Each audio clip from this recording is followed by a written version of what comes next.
Et nous sommes de retour au plateau pour la suite de cette émission. Nous abordons notre deuxième sujet. Nous parlons à présent du Mali et de l'Algérie. Alger tend la main à Bamako pour resserrer les liens. Notre pays tend la main à ses frères du Mali, car l'Algérie possède une patience inépuisable pour faire face avec sagesse, sérénité et clairvoyance à tous les problèmes accablants qui l'entourent. C'est ce qu'a déclaré le ministre algérien des Affaires étrangères, Ahmed Attaf, lors d'une conférence de presse tenue le mardi 18 novembre.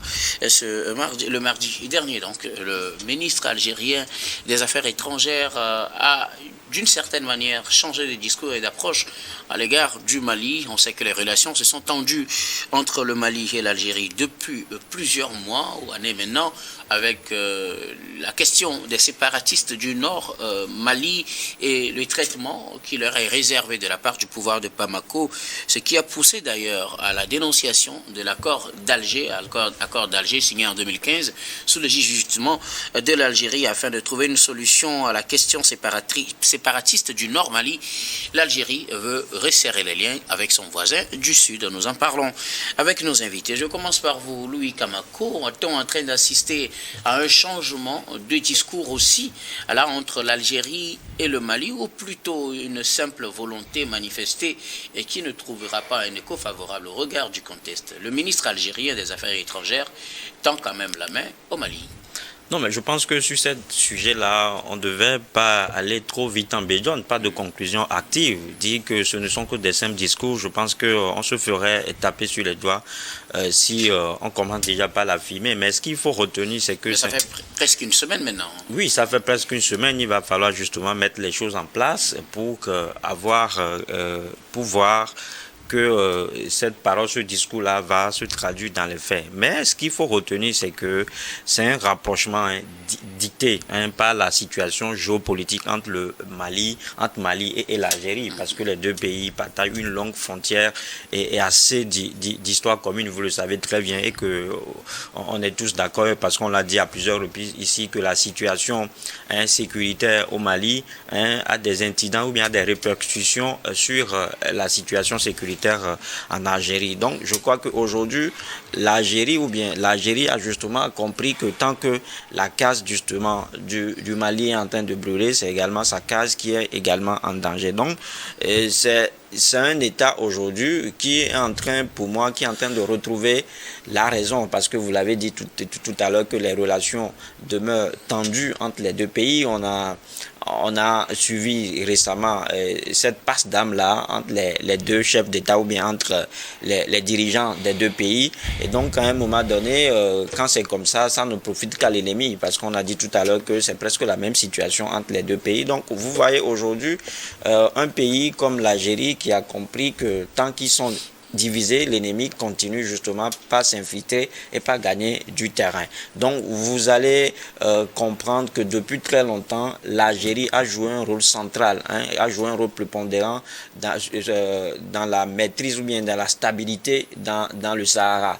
Mais suite à cette tension avec les dirigeants, avec les nouvelles autorités maliennes, ce contrôle-là l'a échappé à un moment donné. Donc l'Algérie aujourd'hui veut se repositionner comme cet État-là sur lequel on peut s'appuyer quand on parle de la stabilité au Sahel. Donc je crois que ce sont ces raisons-là qui justement ont poussé ou bien qui ont milité ou bien qui ont amené justement le diplomate ou bien le ministre algérien à tenir ce genre de discours. Et quand on parle justement des relations diplomatiques entre Bamako et Alger, il y a aussi cet accord d'Alger là qui est resté dans les tiroirs pendant un bon moment, mais que l'Algérie souhaite relancer. Donc je pense que cette façon-là de tendre la main pour resserrer les liens va justement relancer cet accord-là qui, à mon avis, constitue un pilier important dans la résolution de la crise dans le Sahara. Merci beaucoup à vous, Louis Kamako. Je reviendrai à vous tout à l'heure, Louis. Adama Tronon, le ministre algérien des Affaires étrangères, tend la main au Mali. L'Algérie veut resserrer les liens avec ses voisins, surtout avec le Mali, avec lequel elle est en froid depuis un moment. Oui, je pense qu'on ne peut pas parler de ce rapprochement sans véritablement, en tout cas, mettre l'accent sur en tout cas remonter l'histoire sur certains faits. Parce que vous savez, la stabilité du Mali depuis la naissance de cette crise terroriste avait trouvé écho favorable, où pratiquement l'Algérie était le point culminant du moindre mal, si vous permettez que je l'appelle ainsi. Puisque il vous en souvient que les accords d'Alger, même si entre-temps le Mali les avait signés à un moment donné où il était véritablement faible. Vous savez, le Mali n'avait pas les moyens nécessaires pour véritablement assurer l'entièreté de ses frontières. Donc, les autorités, par le passé, avaient jugé opportun de pouvoir donc aller à ces accords-là pour, en réalité, maintenir un semblant, en tout cas, d'accalmie dans la région. Mais vous avez vu aujourd'hui la méthode des nouvelles autorités était pratiquement, nous l'avons dit avant même qu'ils le signent dans les analyses ici, où pratiquement vous avez vu, on les a vus venir qu'avec le temps, cet accord-là serait balayé du revers de la main. Et malheureusement, à un moment donné, ça a eu quand même, en tout cas, des points à saluer. Mais nous avons vu que ces derniers temps, c'est revenu en force. Ça voudrait dire quelque part que l'Algérie estime que, étant donné qu'il avait commencé déjà par mener des pourparlers et à trouver en tout cas des solutions, même si ces solutions-là ne sont pas assez durables. Au Mali, il faudrait quand même qu'ils reviennent encore en force. En témoigne le fait que, puisque ce qui a même amené ces deux pays en foi, c'est la destruction d'un drone malien sur les frontières algériennes, et que le Mali avait jugé directement que l'Algérie roulait pour, en tout cas, les terroristes, étant donné qu'il avait des drones de surveillance qu'on avait détruits par l'Algérie, connus de tous. Donc je me dis aujourd'hui, quand même que les autorités actuelles n'ont pas donné encore d'avis lié donc à ce rapprochement voulu par l'Algérie, il en demeure que et puis vous savez qu'aujourd'hui le Mali est en véritable difficulté. Il y a ressurgence, comme je le disais tantôt, avec les djihadistes qui ont trouvé d'autres moyens en réalité de pouvoir donc asphyxier le pouvoir d'Assimi Goïta. Donc l'Algérie se trouve être plus ou moins indexée, d'apporter donc des solutions. Vous savez, c'est une puissance quand même, lorsque nous prenons cette zone septentrionale, l'Algérie quand même a quand même adonné. Donc il se dit que sur la résolution de cette crise-là, lorsqu'il proposera ce rapprochement, le Mali pourrait plus ou moins être favorable et lui permettre de pouvoir trouver des moyens pour, en tout cas, désamorcer cette asphyxie dont fait face aujourd'hui le Mali. Donc je me dis, en attendant que les autorités maliennes se prononcent là-dessus, je pense que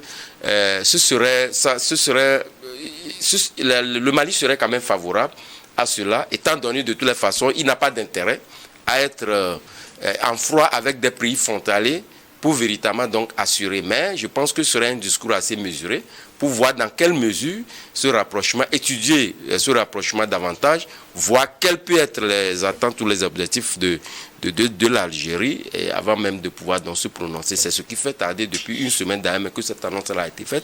On n'a pas encore écouté les autorités maliennes là-dessus. Alors, dans ce contexte, est-ce que vous pensez que le Mali pourrait accepter une telle main tendue? Oui, tout à fait, parce que moi je pense que le Mali pourrait donc accepter cette main tendue, pour la simple et bonne raison qu'aujourd'hui, les difficultés du Mali lui amènent quand même à pouvoir demander de part ou d'autre, parce que nous savons quand même qu'en coulisses, il y a beaucoup de choses qui se passent pour permettre à ce que puisque Assimi Goïta aujourd'hui, il béquille, parce que cette situation peut amener donc à une revoie. Voilà d'ailleurs même pourquoi il y a eu anticipation de discours en demandant une solidarité de la part de la population pour lui permettre en réalité de trouver des voies et moyens pour donc arriver donc à endiguer cette crise-là qui menace fortement donc le Mali. Merci beaucoup. À vous, Adam Adronou. Gabin Adjaro, l'Algérie tend la main au Mali pour resserrer les liens entre les deux voisins, les liens devenus très tendus à cause de la question des séparatistes du Nord Mali, séparatistes ou terroristes, ça dépend.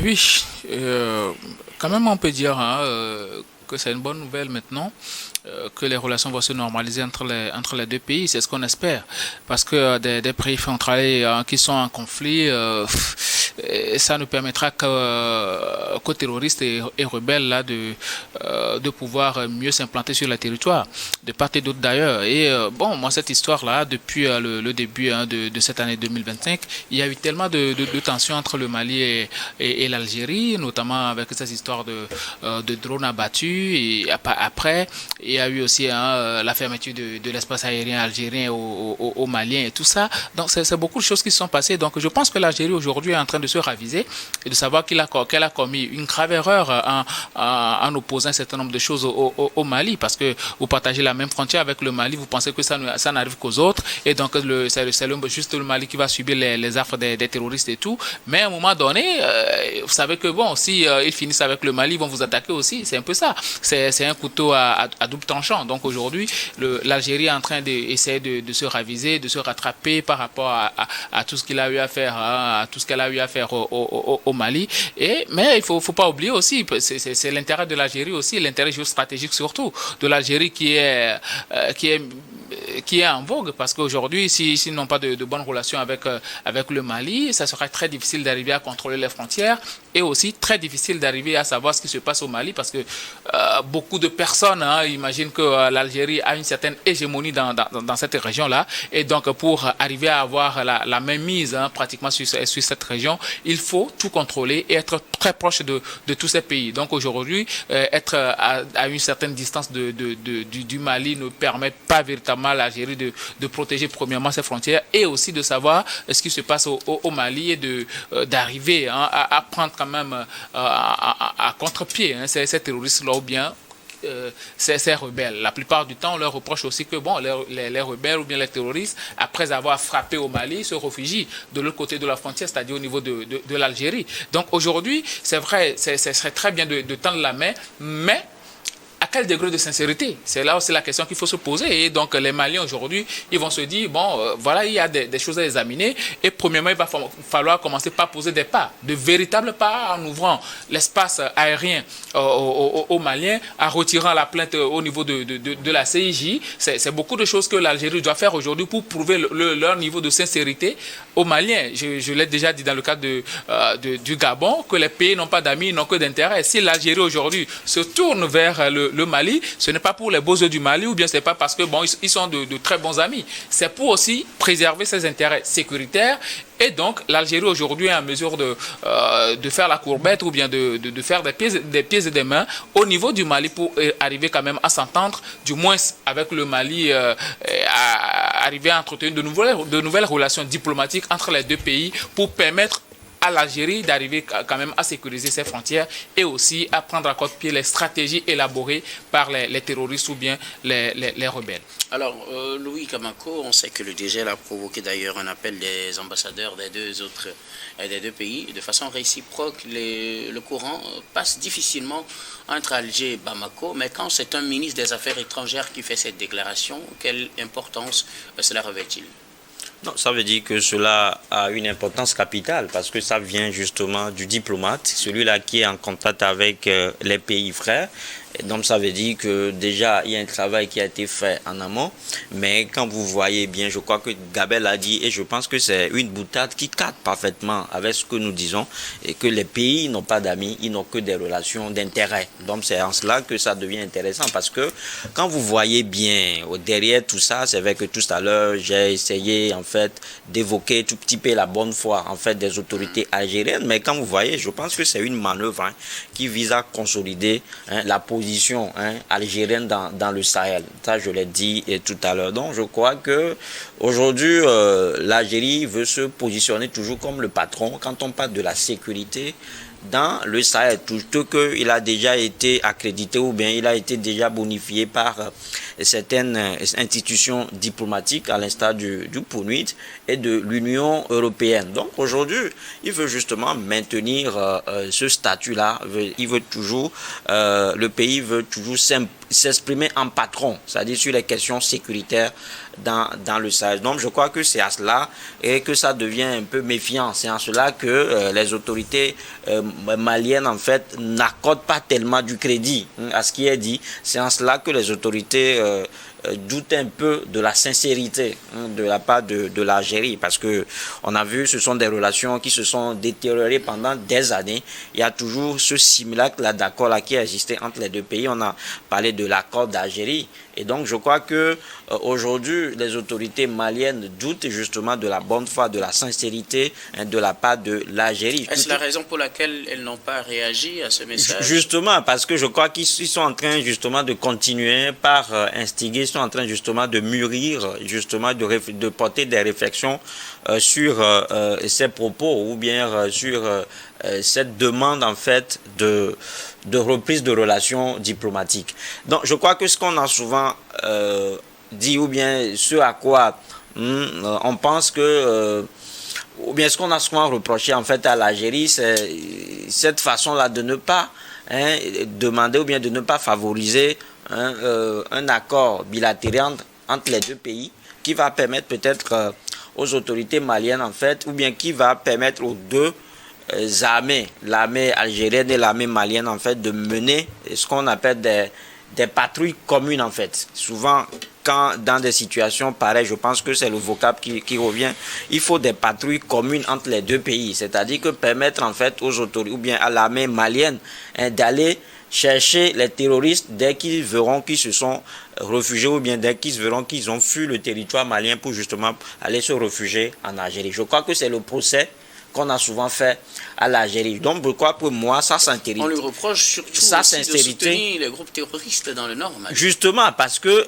quand les terroristes fuient, quand les terroristes quittent le Mali, ils trouvent refuge, ou bien ils se réfugient justement en Algérie, et que les autorités maliennes ne posent pas des actes qui font que réellement ils soutiennent les autorités maliennes. C'est pour ça que moi je dis que ce qui serait souhaitable, c'est d'avoir un accord commun, c'est d'avoir un contrat qui permet justement à ces deux armées-là de mener des patrouilles communes.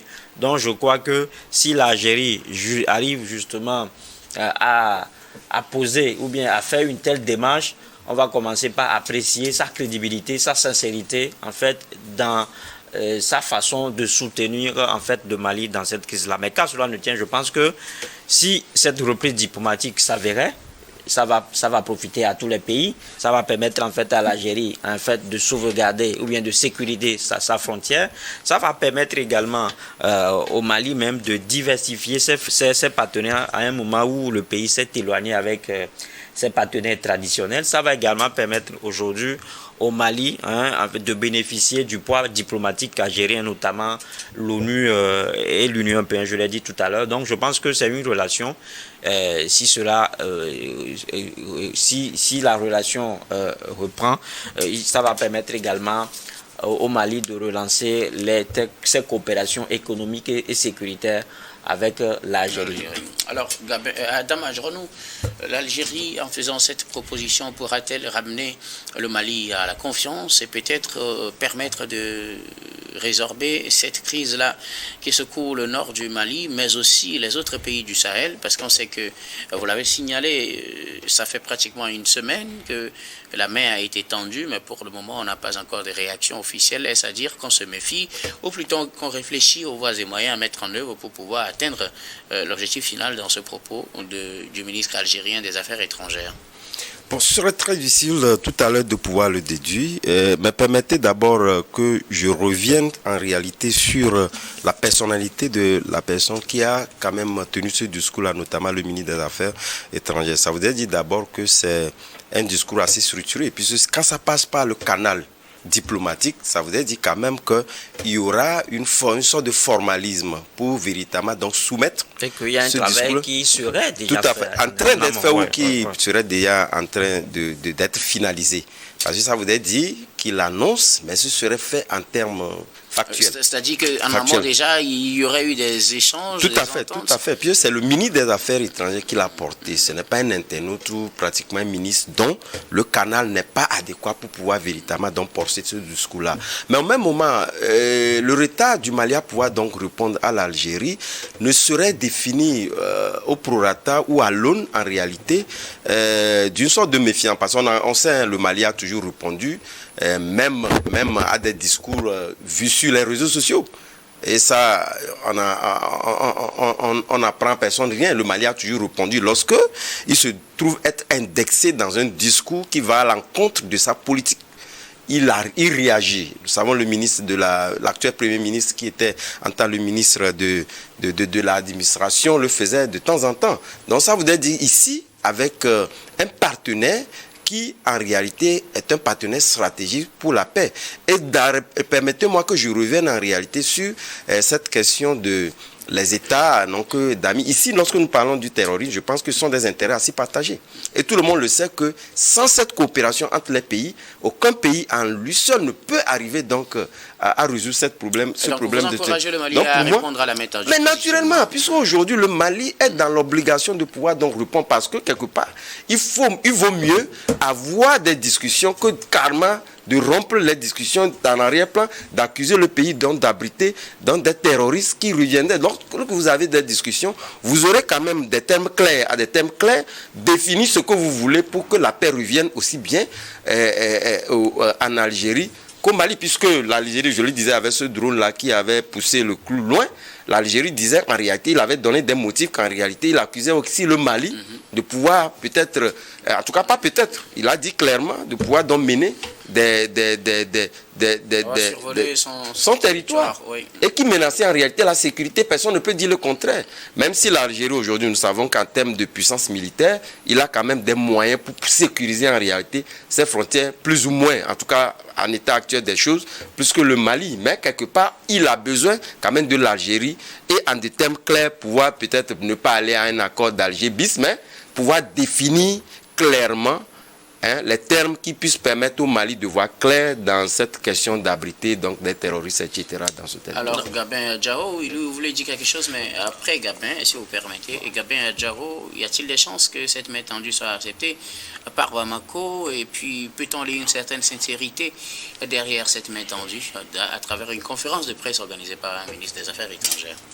Bon, jusque-là, c'est juste des paroles qui ont été données. Donc, on attend juste des actes. Je venais de citer un certain nombre de choses. Beaucoup de choses se sont passées depuis le début de 2025 entre le Mali et l'Algérie. Le rappel des ambassadeurs, ensuite la fermeture de l'espace aérien, la plainte déposée par l'Algérie au niveau du CIJ. C'est beaucoup de choses qui se sont passées. Et donc, même jusque-là, l'Algérie n'a jamais accepté ce qui s'est passé au niveau avec cette affaire de drone. L'Algérie a toujours refusé les accusations et tout ça. Donc, c'est beaucoup de choses qui sont passées et donc il va falloir poser des actes qui prouvent à suffisance que bon, maintenant, on veut aller avec de nouveaux termes dans les relations entre le Mali et l'Algérie. Donc, on ne va pas juste accepter la main comme ça parce que bon, c'est un pays frontalier. Le Mali, quand l'Algérie s'est retirée, a fermé ses frontières et puis a fermé son espace aérien, le Mali s'est reconverti. Ils ont fait ce qu'ils peuvent faire seuls et donc ils ont fait sans l'Algérie. Donc, aujourd'hui, puisque l'Algérie voit que bon, forcément, elle a besoin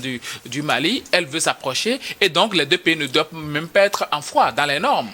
Donc aujourd'hui, si depuis le début de la crise même dans le cadre de l'Azawad, ce qu'il y a eu comme l'accord de l'Alger et tout ça, c'est parce que l'Algérie voyait son intérêt qu'elle s'était impliquée. Maintenant, aujourd'hui, avec la repli tactique du Mali, bon, l'Algérie a vu que bon, maintenant ça va peser sur eux et donc il va falloir faire en sorte que bon, l'Algérie s'entende avec le Mali. Quand vous dites que ça va peser sur eux, qu'est-ce qui va peser sur l'Algérie? Eh bien, si le Mali subit, l'Algérie aussi va subir, parce que la sécurisation de la frontière, vous savez très bien que quand vous êtes en de bons termes, il y a toujours ces histoires d'échange d'informations entre les deux parties. Mais bizarrement, aujourd'hui, quand il y a froid entre les deux pays, forcément, il y aura plus d'échange d'informations entre les deux pays. Donc, ça va peser forcément sécuritairement sur l'Algérie aussi. Donc aujourd'hui, ce que l'Algérie essaie de faire, c'est de quand même tirer son épingle du jeu par rapport à cette affaire entre terroristes maliens,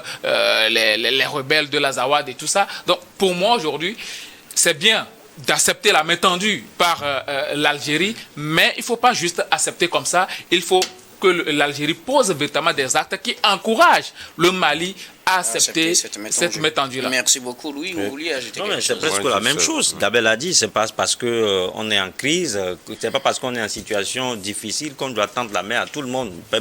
Et ce qu'on demande à l'Algérie, je crois que Gabin a bien fait de le dire en chutant, qu'il faut d'abord que le pays commence par poser des actes qui prouvent sa crédibilité, sa bonne foi. Le Mali a demandé un temps au pays de renvoyer ou bien de rapatrier certains terroristes. Je pense que ça doit être un début de quelque chose. Il faut d'abord que l'Algérie montre effectivement en fait aux dirigeants maliens qu'il est de bon cœur avec eux. Sinon, je crois que moi, je ne le dirai jamais assez. Cette demande-là, c'est justement pour permettre en fait à l'Algérie de continuer pas à avoir son hégémonie, de continuer pas à avoir justement sa suprématie dans le Sahel. Et donc, ça revient justement aux autorités maliennes de bien analyser la situation de fond en comble avant justement de répondre. Merci beaucoup. Oui. Oui, juste un mot. Je pense que c'est vrai en ce qui concerne en réalité certains terroristes, surtout avec l'imam Diko, qui à un moment donné s'est rompu en réalité avec le discours des autorités. Je pense que c'est une situation qui se définit pratiquement comme une sorte de banqueroute. Personne ne trouve l'autre solvable vis-à-vis de cette proposition-là. Donc on attend le moment venu de voir ce que le Mali dira pour véritablement se tuer. Merci beaucoup à vous tous pour vos contributions. Nous allons marquer la pause pour le journal, puis on reviendra tout à l'heure pour la suite de cette émission.